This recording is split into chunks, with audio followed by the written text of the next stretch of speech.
Di balik lemari ada kerajaan. Loh, kok bisa? Di malam yang sunyi ketika Raka tiba di rumah barunya dan sedang merapikan lemari pakaiannya, seketika tangannya menyentuh dinding di belakang lemari yang anehnya terasa dingin seperti logam. Dinding lemari tiba-tiba bergeser, memperlihatkan lorong gelap berangin. Bau kuno seperti daun tua dan logam berkarat menyergap hidungnya.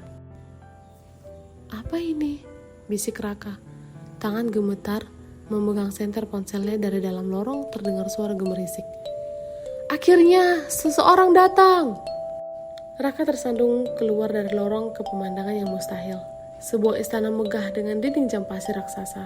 Tapi semua orang di sekitarnya, para penjaga, pedagang, bahkan burung-burung, dia membatu seperti patung. Hanya satu yang bergerak. Seorang anak laki-laki berpakaian pangeran yang perlahan berubah menjadi jam pasir. Jangan sentuh apapun, pangeran itu berteriak. Kau akan terjebak dalam kutukan juga. Ternyata baru terungkap sebuah rahasia besar. Pangeran Altan adalah korban kutukan penyihir yang marah karena kerajaan menolak ilmu hitam. Saat matahari terbit, semua penghuni menjadi benda mati. Hanya Altan yang masih bisa bergerak, tapi perlahan berubah permanen menjadi jam pasir. Itu, Altan menarik lengan Raka. Buku ramalan penyihir, kunci untuk memecahkan kutukan. Tapi ketika Raka menyentuh buku, salah satu penjaga yang membantu tiba-tiba retak dan mulai bergerak. Penjaga bayangan, teriak Altan. Mereka bangun! Waktu berjalan mundur ketika hati yang murni mengembalikan yang pertama sebelum pasir terakhir jatuh. Raka memperhatikan jam pasir di tangan Altan yang hampir habis. Kita harus menemukan yang pertama. Mungkin benda pertama yang dikutuk. Pasir di jam pasir Altan tinggal 10%. Mereka bertarung melawan penjaga bayangan yang mencoba menghalangi. Raka menggunakan cermin untuk memantulkan cahaya matahari.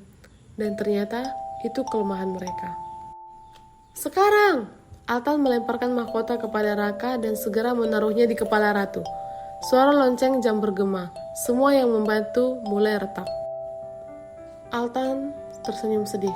Aku sudah terlalu jauh berubah. Tubuhnya mulai berkilau seperti kaca, tapi Raka tidak menyerah. Ia memecahkan jam pasir kecil hadiah ulang tahun ayahnya yang selalu dibawanya. Kau bilang mengembalikan yang pertama. Ini benda pertama yang kuselamatkan saat aku pindah rumah. Kilauan cahaya menyapu kerajaan. Altan terbangun utuh. Ratu bangkit. Kau menyelamatkan kami, ucap Ratu Kronos dengan mata berkaca-kaca. Altan memeluk Raka. Tapi kau tak akan bisa kembali ke sini setelah gerbang tutup. Dengan berat hati, Raka melompat kembali ke lemari, ditemani suara lemari yang menutup, dan di tangannya tersisa butiran pasir berkilau. Keesokan paginya ibu membuka pintu. Raka, kenapa lemari ini berantakan sekali? Ia terhenti melihat Raka sedang menatap butiran pasir emas di telapak tangannya. Apa itu? Kenangan. Di sudut kamar dinding lemari berderit pelan.